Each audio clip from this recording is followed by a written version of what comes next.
What if I told you that in just about 45 minutes, you could sail past a 17th century pirate hideout, an abandoned industrial granite quarry, and like the deeply secretive off-grid compounds of modern billionaires? Oh, wow. Right.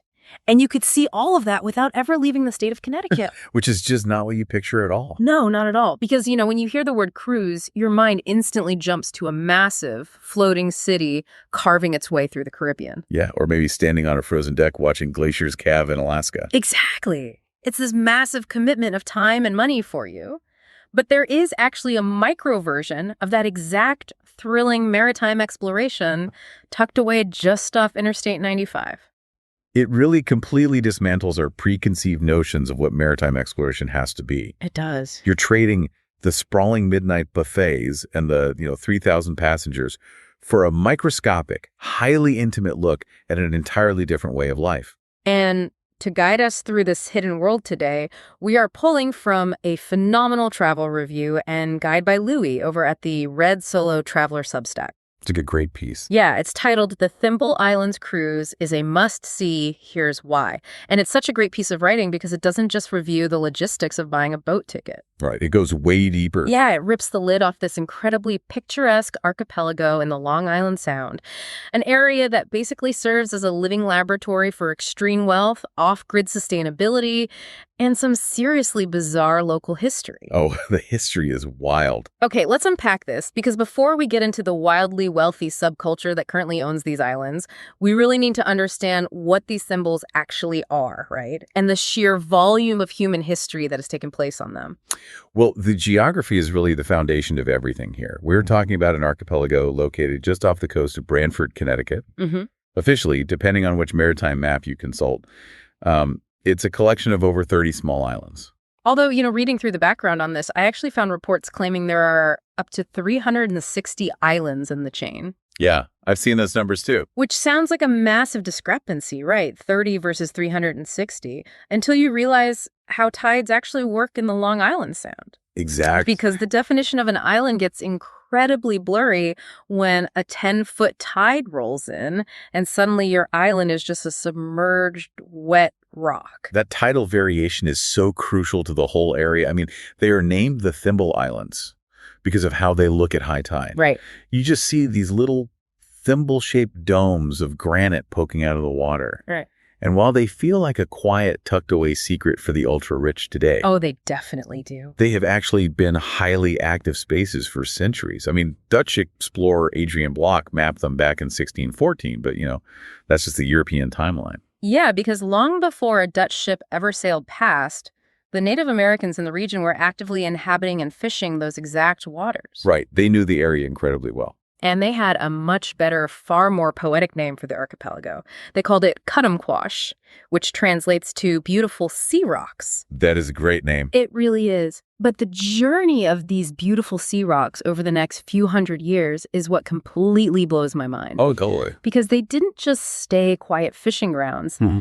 By the 1700s and 1800s, locals were actually using them for sheep grazing. Which is just a crazy visual. Right. It immediately begs the question, how on earth do you graze sheep on a tiny rock in the ocean? Well, it sounds like a logistical nightmare, right? To row a whole flock of sheep out into the Long Island Sound. But if you look at the mechanics of early agriculture, it was actually a stroke of absolute genius. Wait, how so? Think about the biggest threats to a flock of sheep back then. You've got predators like wolves, and you have the risk of the sheep simply wandering off. Oh, sure. So if you put them on an island, you have a natural, impenetrable fence.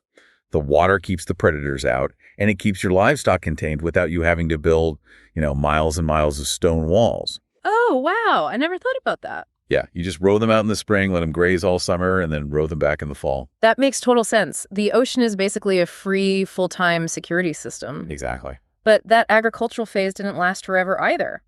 Soon after the sheep, these tiny islands became sites for boat building and then massive granite quarries. Right. Heavy industry. Which, again, conceptually is really hard to wrap your head around.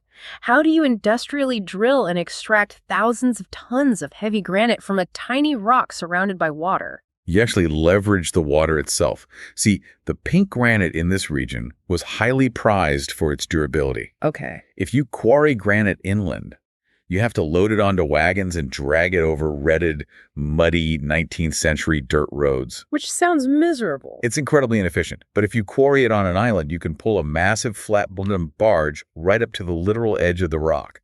You drill, you blast, and you load the stone directly onto the vessel. Oh, that is so smart. The ocean becomes this frictionless conveyor belt straight to the growing cities of New York and Boston. So the water was the ultimate highway for them. Exactly. Add to that the actual pirate lore. Because Captain William Kidd supposedly claimed one of these islands as his own, and to this day, all that remains is his quote-unquote harbor. Yeah, the local legends are everywhere. It's wild. In the span of a few centuries, the exact same rocks go from a Native American fishing ground to a pirate hideout to a heavy industrial granite quarry. It's a lot of turnover. It's like a rotating movie set. Yeah. The backdrop stays exactly the same, but the genre of the film changes every 50 years. What's fascinating here is how clearly that rotating movie set actually mirrors the macroeconomic shifts of the United States. How do you mean? Well, for centuries, the thimbles were purely utilitarian. They were places of hard labor, extraction, and, hiding stolen goods. Right. But as the Industrial Revolution peaked in the late 1800s, the cities on the mainland became incredibly polluted, loud, and crowded.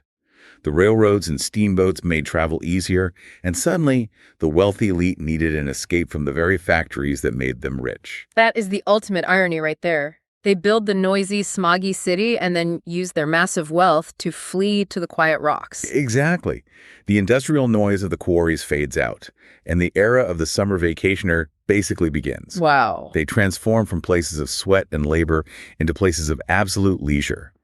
And that transition set the stage for what the archipelago is today. Yes, it really did. Because while the late 1800s brought the first wave of summer cottages, the late 20th century brought a staggering level of extreme wealth that turned these islands into a literal playground for the mega-rich. Right. Let's talk about that modern era, because the consolidation of land here is just jaw-dropping. It really is. For generations, these summer homes just quietly passed down through families. But then we hit the 1970s. A party goods magnate named John Svenningsson buys West Crib Island in 1976. Just a nice little summer home purchase. A nice purchase, sure. Yeah. But after he passes away, his widow, Christine Svenningsson, goes on an absolute tear. She really did. Between 1998 and 2007, she spends over $36 million buying up islands. And I want to list these because the sheer volume is insane. Go for it. She buys Wheeler, Rogers, Phelps, Jepson, Cut in Two, East and West, Reel, Beldens, and East Crib. That is a massive portfolio. Here's where it gets really interesting. We're talking about one single person treating the Long Island sound like a personal game of Monopoly, just moving her metal boat token from rock to rock and buying literally everything in sight. It is an unprecedented consolidation of prime real estate. I mean, to put the math in perspective for you, there are only about 25 inhabited islands in the entire chain. Wait, really? Only 25? Yeah. So by purchasing 10 of them, one individual essentially acquired nearly half of the habitable land in the entire community. And this is where I have to push back a bit on how this is framed in the source. Okay, let's hear it. The travel guide praises her heavily for this, noting that she is choosing to renovate these properties rather than tearing them down to build mega mansions or commercial resorts. Right, the historical preservation angle. And sure, saving the historical architecture is great.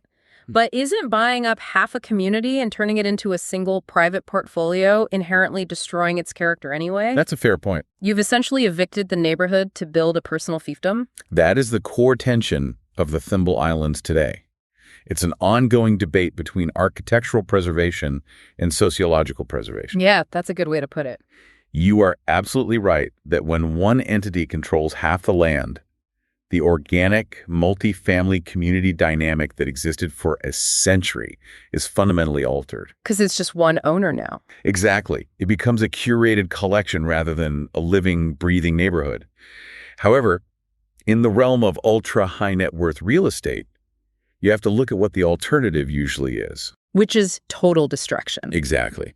In many coastal areas, developers buy historic cottages, bulldoze them to the ground, and build sterile 10,000 square foot glass boxes. Yeah, we see that everywhere. By choosing to meticulously restore the original structures, the aesthetic soul of the archipelago actually remains intact, even if the demographics have shifted dramatically. Okay, I see the distinction there. You're preserving the painting, even if you fired all the artists who lived in the studio. That's a great analogy. And the eccentricities of this wealth are everywhere out there. Beyond the Spenningson purchases, you have Gary Trudeau, the creator of Doonesbury, and his wife, newscaster Jane Pauley, who own a home out there. Yep. Even the founders of the Barnum and Bailey Circus had properties there historically. It naturally attracts people who want a literal moat around their private lives. And that desire for absolute control extends to the physical geography itself. I mean, if the natural islands weren't enough, humans just built their own. Yes. 2 of the islands in the chain are entirely man-made. That's crazy. People hauled enough rocks out into the Sound to build their own foundations. And my absolute favorite quirk of the entire deep dive today, there is one tiny rock that is officially named Gazebo Island. I love Gazebo Island. Why? Because it literally only has the square footage to support one wooden gazebo. That is the absolute peak of island collecting. Buying a rock just to put a gazebo on it. It's the ultimate flex of disposable income.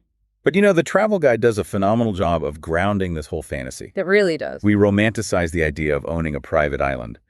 For you listening, you probably pictured drinking cocktails on the deck while the sun sets over the water. That sounds amazing. But what we don't picture are the brutal, gritty logistics of actually keeping a house operational when it is entirely disconnected from the mainland grid. I'm so glad we're getting into this because the day-to-day reality of maintaining this luxury requires some intense off-grid survival skills. Absolutely. It's not just a vacation home, it's a full-on infrastructural puzzle. So let's look at the mechanisms of how these people actually survive out there. Let's do it. As we mentioned, there are roughly 25 inhabited islands. Most of them are purely summer residences. They shutter the windows in late October and don't open back up until mid-April. Right, because the Long Island Sound in January is a freezing, wind-whipped nightmare. Totally. But the craziest statistic in the entire guide of those 25 inhabited islands, only 9 of them have full electrical power wired from the mainland. Just 9.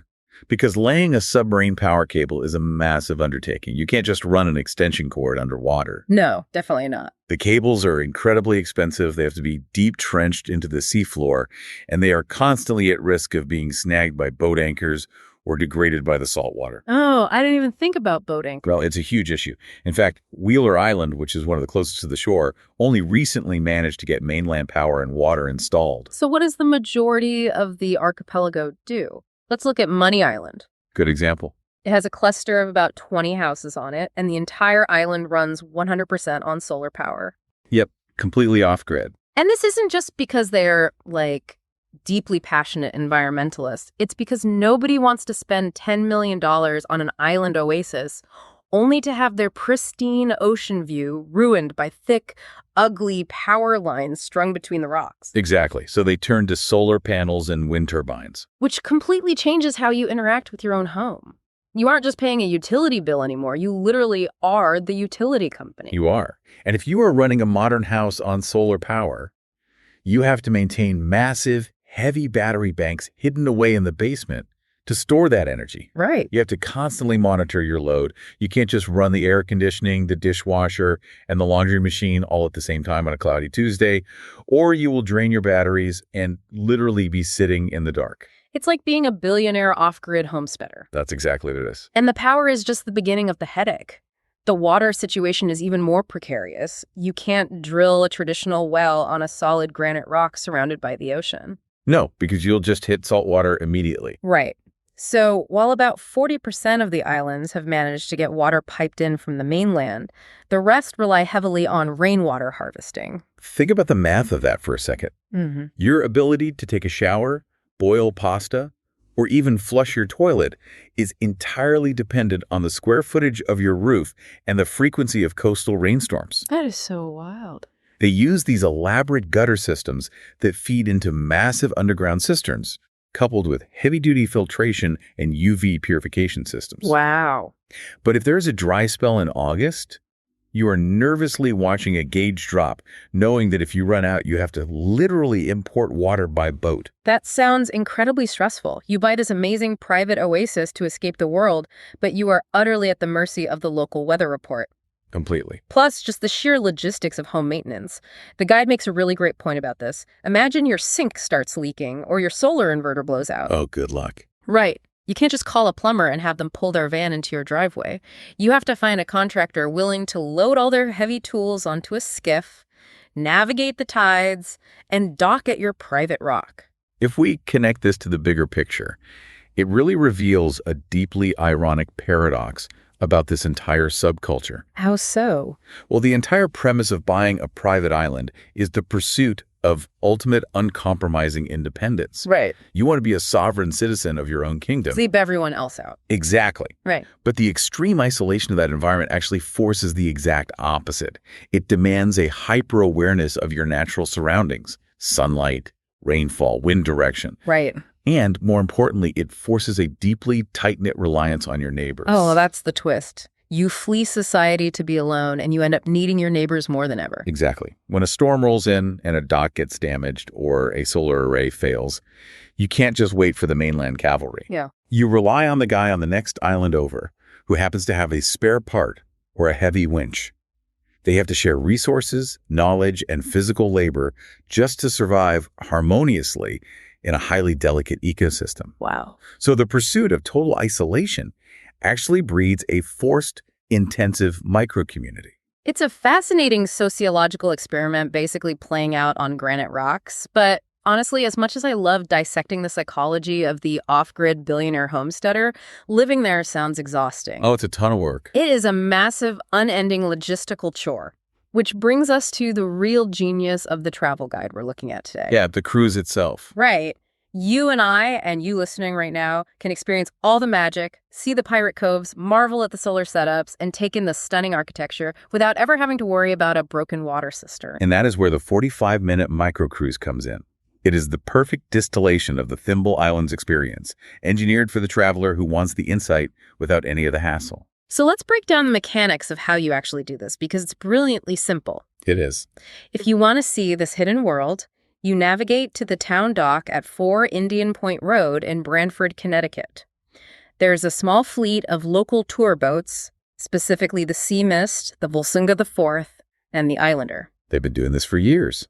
They operate heavily from June through August, essentially running tours that alternate every hour on the weekends, with some shoulder season availability in the spring and fall. And it is highly advised to book your tickets in advance online. Definitely. These aren't massive anonymous ferries. The Sea Mist, for example, only accommodates about 25 passengers. Oh, that is tiny. Right. So if you show up on a pristine Saturday in mid-July without a reservation, you're likely going to be left standing on the dock. Good to know. And a quick logistical heads up from the guide on that front. Parking near the dock can be a bit of a scavenger hunt, but there is free street parking if you are patient, or you can park at a nearby church for a small donation. That's a great tip. Also, a very practical piece of advice from the author. These boats are small, and they do not have sprawling facilities. Use the public restrooms in the grassy park next to the beach before you board. Yes. Very important. You do not want to be halfway through the tour staring at Gazebo Island wishing you had planned ahead. It's the unglamorous but essential reality of small craft maritime travel. And speaking of small craft realities, the guide rightly suggests bringing Dramamine if you are prone to motion sickness. Oh, does it get rough out there? Well, the Long Island Sound can get choppy, and you will definitely feel the ocean moving beneath you. Right. This isn't a theme park ride on a rail. It's a real working boat out on the open water. And you'll be guided by local captains, like Captain Mike on the Sea Mist, who actually narrate the entire 45-minute journey. The storytelling is the best part. They weave together the history of the Native Americans, the pirates, the granite quarries, and the modern real estate monopolies while you are physically floating right past them. So what does this all mean? Why are we highlighting a 45-minute boat ride in Connecticut? Because it represents a brilliant democratization of a highly exclusive space. I love that. The barriers to entry for the Thimble Islands are astronomical. Unless you have $36 million to play real estate monopoly, or the intense dedication to maintain an off-grid solar compound through a freezing New England winter, you are locked out of this world. Yeah, almost everyone is.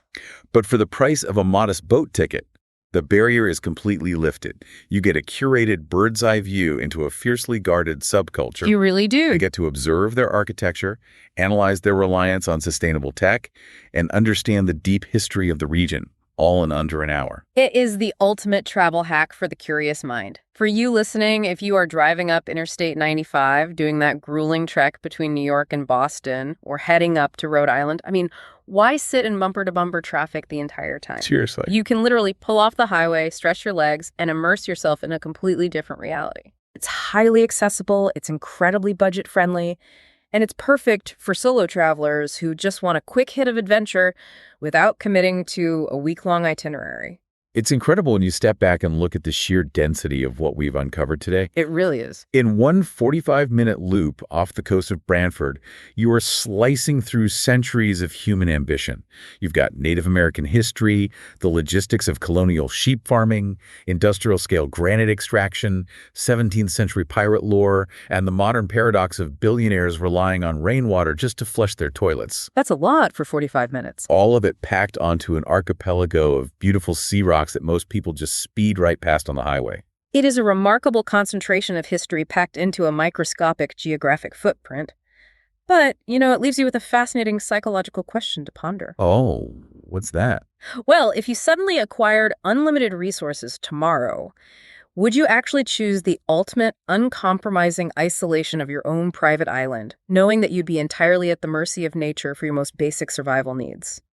Or is the romantic illusion of total independence far better left as a 45-minute vacation? Oh, that is a brilliant question to chew on. Is the fantasy of the private island actually better than the reality of owning one? Something for you to ponder the next time you're stuck in mainland traffic, dreaming of a getaway. Thank you so much for joining us on this deep dive into the Thimble Islands. As always, keep questioning, keep exploring, and stay curious.